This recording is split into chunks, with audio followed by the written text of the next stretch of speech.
מה צריך כי אני רוצה להחזיק. את מצלמת אותי? אתה לא עושה כלום. תחזיק, תפעיל. אני לא עושה כלום.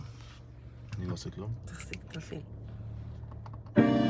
אח שלי המציא עליי שיר, על שיר של ג'יי קול, Love Yours. אתם חייבים לשמוע.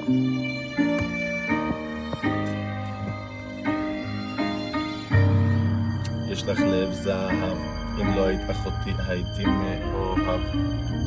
איך ג'סטין אותך גנב, הבן זונה עשה לי טראומה, לב נצרב.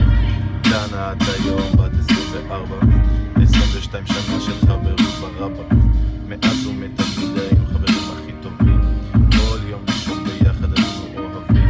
את היית שואלת ואני הייתי עונה, גם אם לא ידעתי כבר היה לי רזומה.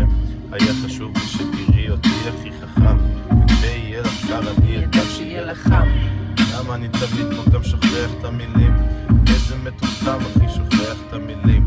כתבתי הכל כזה יפה לפני שנים, עכשיו אני תקוע בפריסטייל בלי מילים. אז מה שאני מבקש זה שזה יצא טוב, ושכולנו נוכל פה לחיות ולאהוב. אז בואו ונבין כאן את אחדות ההפכים, ואז פשוט כולנו נבין מה כזה מדהים. כן, מה כזה מדהים, אתה חייב פה להבין איך הכל כזה מדהים. שזה נראה רע, איך הופכים שזה ייראה טוב, ואז אתה יכול לחזור חזרה לאהוב. כן, להגיע אל האמצע, לא רק להיות הפוך בטוב ולא ברע, רק להיות באמצע, לחפש את השלישי. לא בית המקדש השלישי, זה האמצע, זה לא אחד ההפכים, זה תמיד לראות את האמצע המחבר השלישי. כדי שהמשוואה פה באמת תסתדר, אז האמצע הזה הוא גם שני ההפכים וגם לא אף אחד מהם. הוא גם שניהם והוא גם לא אף אחד מהם.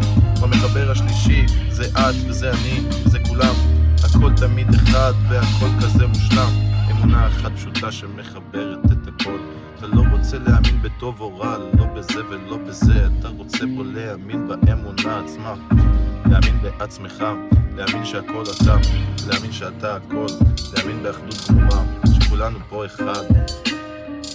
אין לי הרבה מה להגיד על הנושא, אבל אינסוף אפשר להגיד על הנושא הזה. פשוט לא תמיד זה יוצא כזה מובן, לא אני עכשיו יכול לכולם את העניין. כן, לחזור ולחזור ולהאמין, כי אם אתה מאמין חזרה אתה תמיד חוזר לנקודה. אם אתה שוכח אתה בורח, אם אתה נזכר אתה זוכר, אתה לא שוכח. העניין הוא לאמן, להתאמן, כן, לאמן את עצמך, לאמן את האמונה, להאמין בעצמך שאתה רק אמונה. יכול להאמין בזה וגם בהפך, יכול להאמין באמונה עצמה שזה להאמין בעצמך, להאמין פה באתה, להאמין בעצמך, וזה אומר הכל. להאמין בעצמך, ואז עצמך נהיה הכל, הכל נהיה אתה. קל, זו אמונה, ואם אתה שוכח אתה מאמין משהו אחר, אז המטרה זה להאמין, להיות מודע, ואז גם לראות את האמונה ההפוכה, ואז פה לזכור שיש משהו שמחבר. כן, אני חופר, אבל זה מה שהיא ביקשה, איזה סרטון חצי דקה, זה יצא קצת יותר מדי ארוך, אבל זה מה שנשאר עכשיו.